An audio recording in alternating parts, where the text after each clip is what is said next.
Morning, 6:30 a.m. at the back of the Bridlington Spa, 30th of April. There's the spa.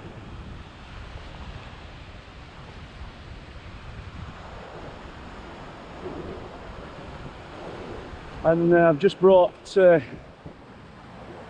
this little fella down for a walk. We're not going to be long. I've got loads to do today. We're going to walk back this way.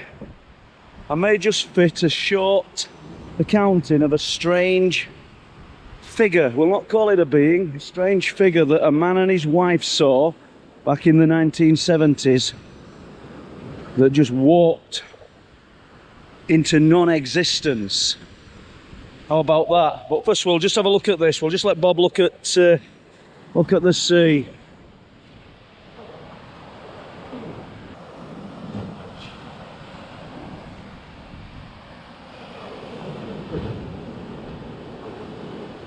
I don't think he's too keen on that. Can't really blame him, can you? How good is that? 6:30 in the morning. And there's the spa. There's the wind turbines up in the distance, the Fraysthorpe. We'll just pick this up in a moment.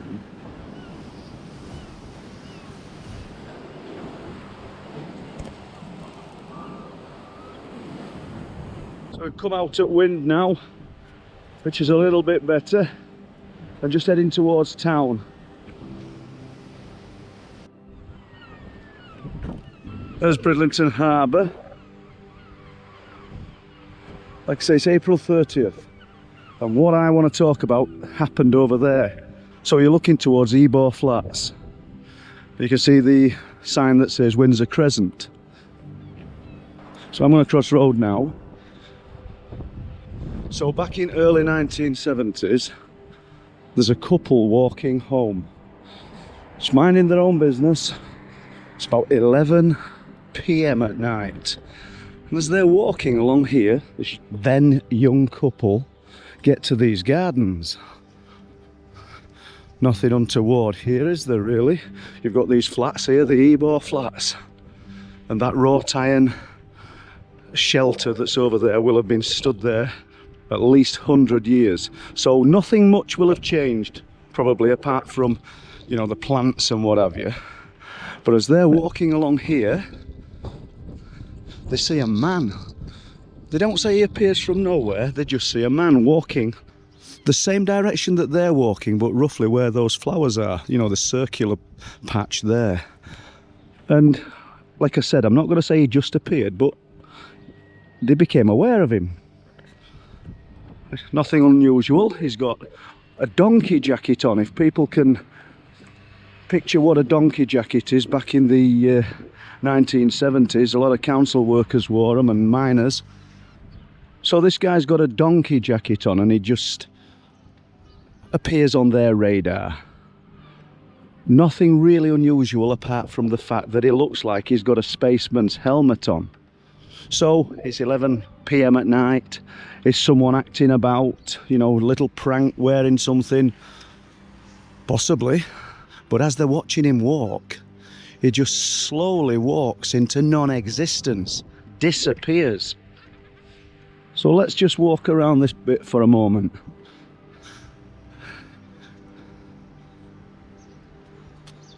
But these are the gardens in 1970, and I've no reason at all to disbelieve him. I used to go playing snooker at a club in Bridlington. And this man and his wife were the caretakers at a very fine historic home just on the outskirts of Bridlington. And he'd come up and play snooker, and people knew I had an interest in the unexplained, but not so much writing books and documenting things back then, but just an interest. And someone in the club said, tell Paul about that man that disappeared as you were walking in the 1970s. So this is the story.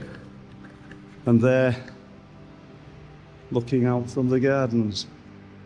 And we're going to walk back along harbour. We might just pick it up, we might not. Not really loads to share this morning.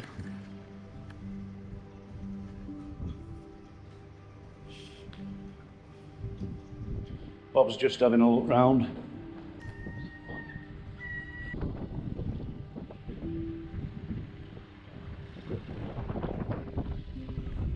Brilliant, isn't it?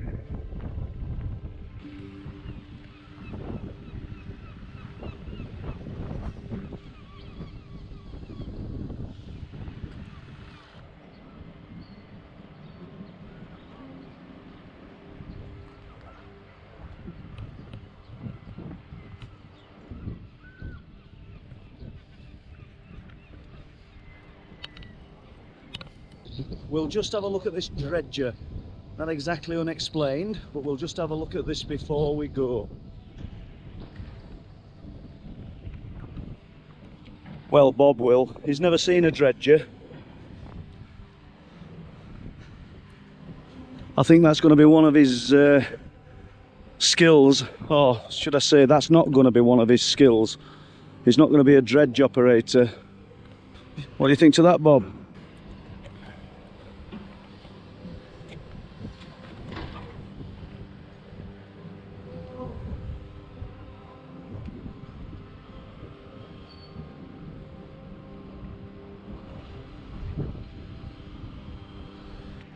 And there it is, the gypsy race that we talked about the other week.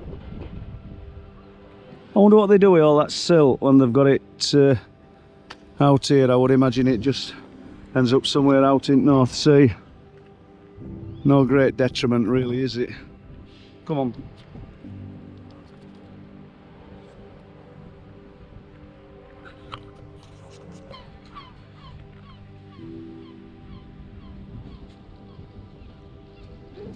Just before I close this down, I just want to touch on one story, one strange sighting that I'll speak about in more detail in next week or so. I'll get the full details on it, but from this spot on the harbour, and it was back in 1990s, but we're not going to do it in detail. There's a man, I think he was fishing, and it's a sunny day, and he observes the shadow of an object that's invisible going along the top of the water. We're going back to the 1990s, and it's travelling really fast. He'd have been further up the harbour because he watched it and it went all the way up. And we'll do that in more detail because I'll try and combine it with a few more that I've got of a similar nature. One of them is a dark shadow that's under the water, or the shape of something that's under the water travelling along. What's that? Is that new technology that our government is developing? Is it some exotic technology that some other civilization is using? Like I've said many times before, the potential for another intelligence to exist on Earth probably exists out there in the submerged universe, the sub-universe. 95% of the oceans of the world are undiscovered. So I would think that there's the possibility that something could exist out there, and that's part of the reason we never really get to the bottom of what it is that's interacting with us, because let's assume that there is something, some other intelligence that lives below the oceans of the world. It can pick and choose wherever it wants to make its appearance, wherever it wants to enter and exit the sea. And I suppose our advances in technology, sonar and other military tech, will know about these things. The 1990s shadows that moved along the surface of the sea with no apparent object in the sky, and it was a solid dark shadow. I might even go and speak to the man if possible, because I do know where he lives, and I know Bob Brown's a friend of his. I picked it up in the archive at the Bridlington Free Press years ago, and it's always intrigued me. So I'm going to leave it there. I keep saying that, don't I? Loads to do today. I'll just let Bob have a look at his friend, the Gansey girl.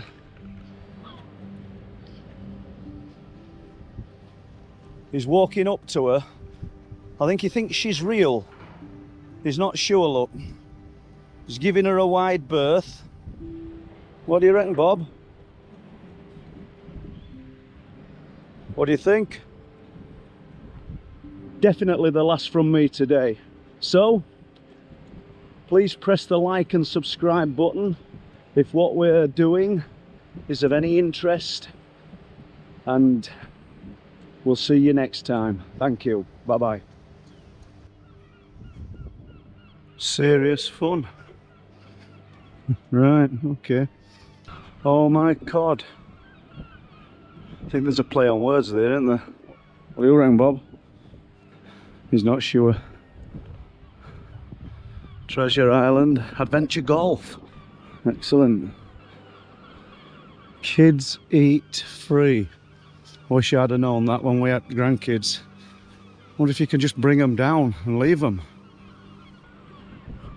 Welcome to the fabulous Wilson's Amusements.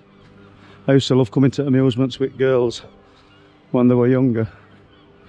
It's great when you go, you know, we're talking about well over 20 years ago, but you'd go down with £20 in your pocket and you knew you were going to come out with nothing. It's very amusing.